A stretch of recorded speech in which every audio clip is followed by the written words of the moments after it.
Many folks out there still view the banking system as this rock-solid, heavily funded stronghold. You know, the kind where you deposit your cash and it just sits there quietly, waiting for you like a loyal dog ready to greet you anytime. But that's not the reality at all.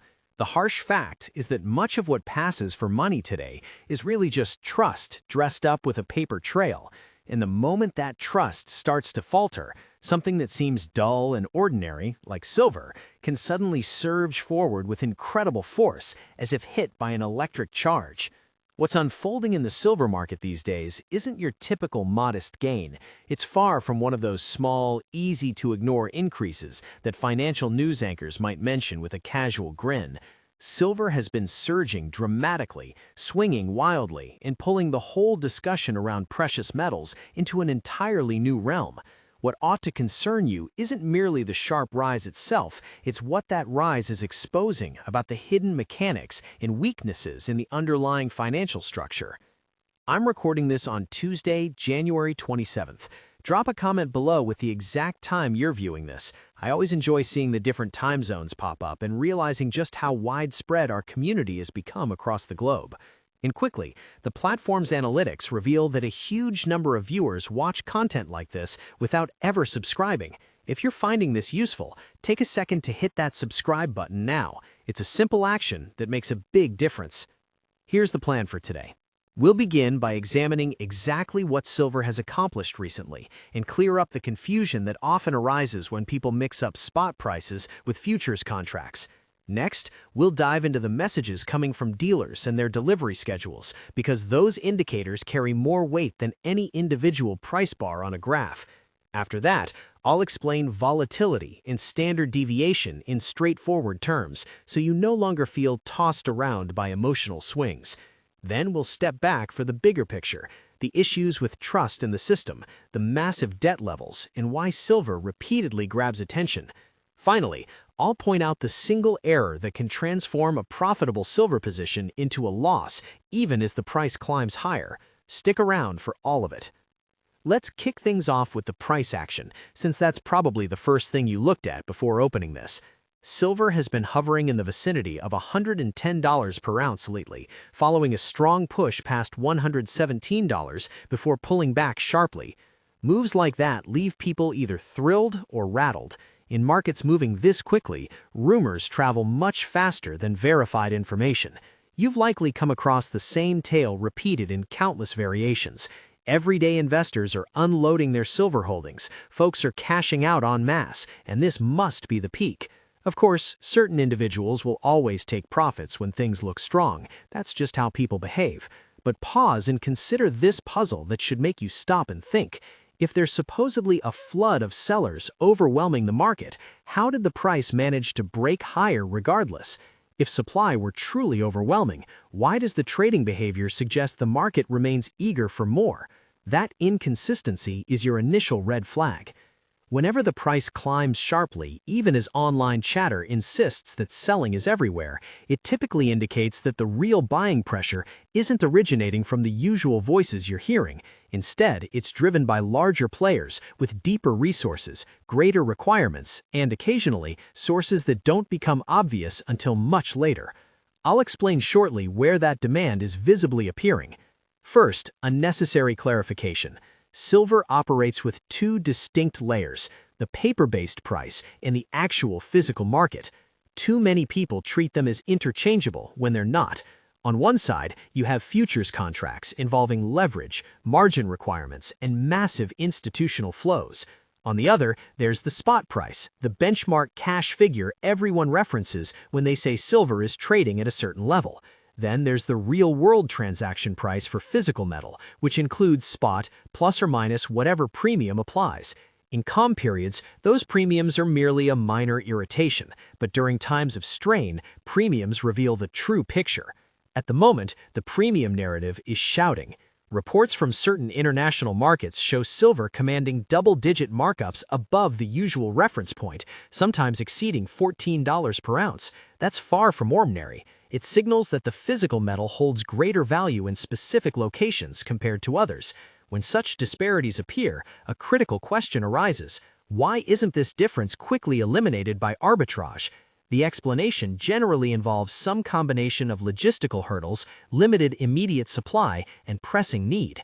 That's the initial sign that the all is well storyline has cracks. Here's an important clarification though.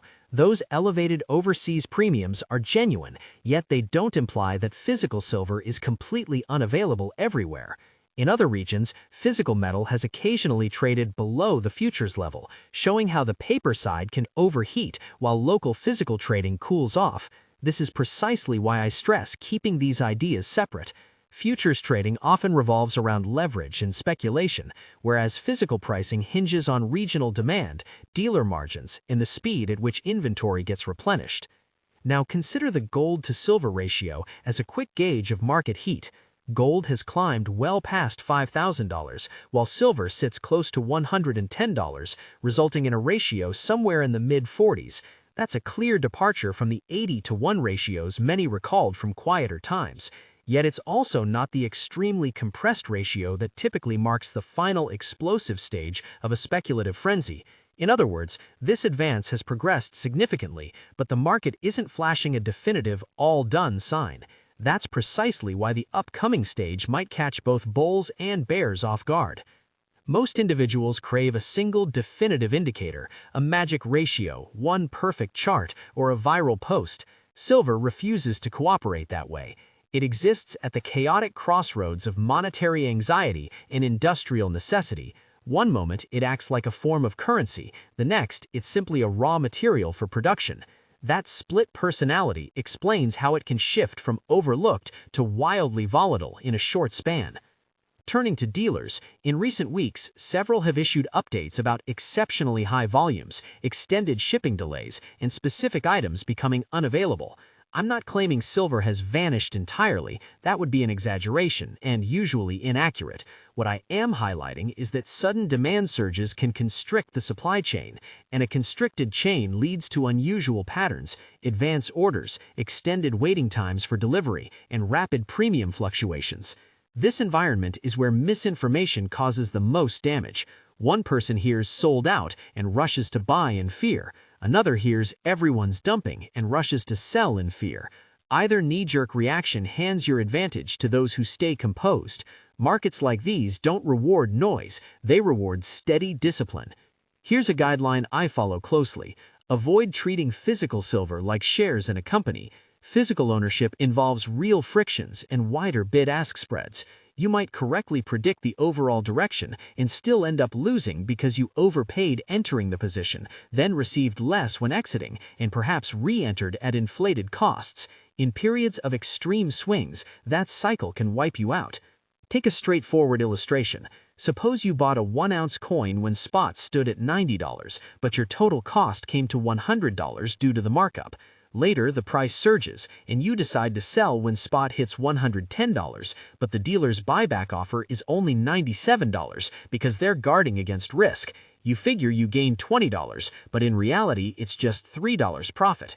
Then silver retreats, and in a panic, you repurchase at spot $105, but now premiums have risen, so your all-in cost is $115. You've successfully converted a potential winner into a loser through your own actions. That's precisely why the wisest approach for the majority is straightforward and unexciting. Buy thoughtfully, hold steadily, and if selling becomes necessary, do so with clear intention and preparation, not driven by an alarming news item or hot online discussion. Of course, research remains essential. When selling, shop around for the best buyback offers rather than accepting the first quote. When buying, evaluate the full price, the seller's reputation, expected delivery, and the exact product received. In rapidly changing conditions, careless choices come with steep costs.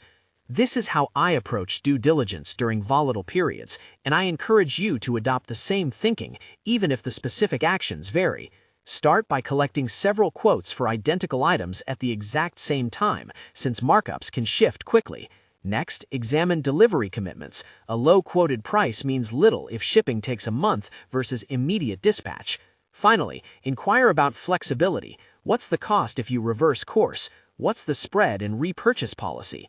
In tense markets, that spread quietly erodes gains. Now, let's address a hotter aspect of the discussion. Plenty of observers insist this surge is purely retail. Retail participation can certainly intensify momentum, but the scale and pace observed point to additional forces at play. The evidence lies in the lack of perfect alignment between paper and physical markets. Physical tightness appears even when paper activity doesn't show uniform buying pressure. Moreover, certain recent observations indicate the strongest demand hasn't always stemmed from traditional institutional players. In some periods, futures positioning among funds has appeared net short, yet spot prices continued rising, an odd disconnect until you recognize that various participants pursue different motives. That divergence suggests price formation is becoming disordered, and disorder amplifies volatility, turning it into the dominant force. Volatility deserves its own focus because it distinguishes those who endure from those who get shredded. Silver's implied volatility has stayed markedly